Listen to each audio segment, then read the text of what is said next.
What's going on, y'all? Jake here. Just wanted to take a minute to show you how I make all my Texas rigs for my decoys. Season's about to start up here in Texas, so I've been doing a lot of preseason prep. I made 8 dozen the other day, just about to finish up 4 dozen. Figured I'd hop on here real quick and do a quick how-to.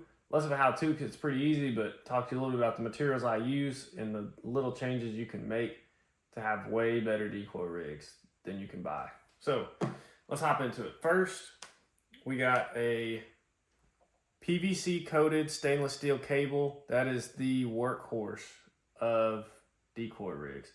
You don't want to use mono or some sort of cloth or line or something. It just isn't it. This stuff, it's 1/16 stainless steel cable over molded to 3/32 with some sort of PVC, vinyl, doesn't matter what you call it, it's all the same. I got it on Amazon. I'll put a screenshot up here of exactly what I bought and exactly how much it was. I think it comes out to like 14 cents a foot, somewhere in that neighborhood.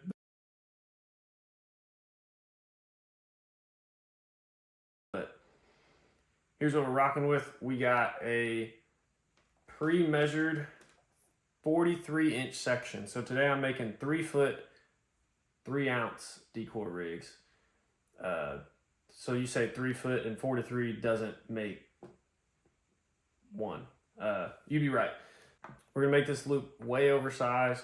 It's really easy to get your clip on. So if it's really cold, don't have to get your hands wet. You can just pick the decoy up by the head, run that clip on there. You don't ever actually have to touch it. Unlike lifetime decoys, which they make super tiny openings on top. And it's really hard to get your deals in. So we're gonna start here. We're gonna go ahead and make that. I can show y'all kind of how I do it. Slide it on there. There's no science to this whatsoever. You just kind of find you a size that looks good, something that you grab the head of that decoy, you can get your clip on pretty easy. This is about the size that I normally do. There's no science to it. Every single one I do is going to be slightly different, but here's what I do. And I used to just take pliers and just smash on the top and bottom, call it good enough, but that flattens these crimps out really wide, and they sometimes catch on one another or catch on a weight or the edge of a decoy or something. So I invested in some nice crimping, a nice crimping tool this year.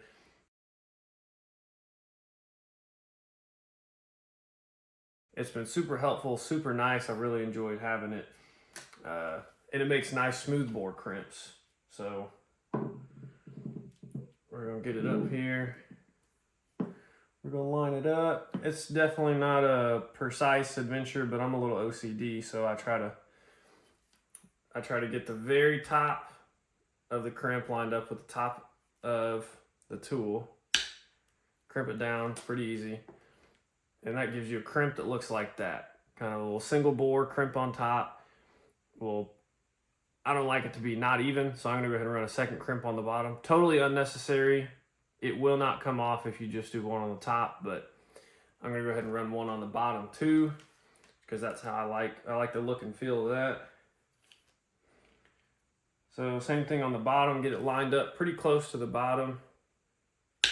Crimp down nice and easy.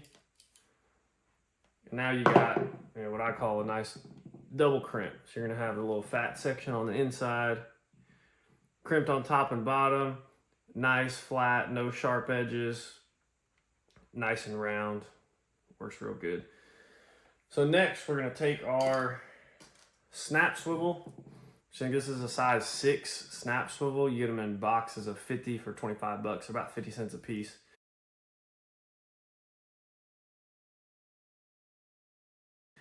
Which is pretty annoying because that's one of the most expensive parts of your decoy rig. But I've used these for a couple years, using them in saltwater, freshwater, brackish water, don't matter. They've held up really good.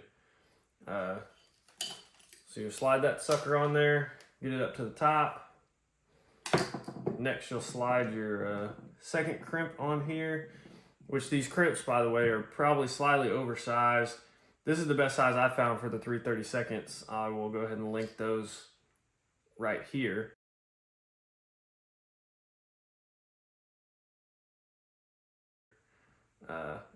Add a screenshot of what I bought on Amazon. They're like 200 for $9 or something, so not a big deal. And this bottom section, we're going to want to make this as small as possible within reason. Use as little material as you can. Be careful when you're sliding that through your crimp because you can actually nick this material. Not that big of a deal if you do, but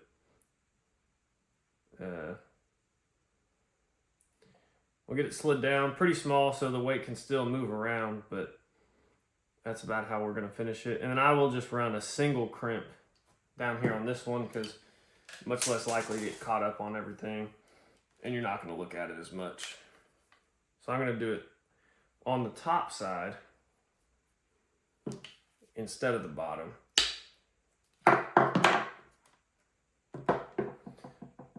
So it comes out looking like that. Comes out looking pretty good, and then where you actually have movement and everything down here, we're just going to leave it fatter because it's not going to matter. It ain't perfect, but that's why I do it. The weights, the best way I found weights, these are 3 ounces. I use 3 and 4 commonly. Best deal on weights I found was on eBay. A couple people, lead fishing bank sinkers or something like that is what I'll search. So I'll go ahead and put that up here right now.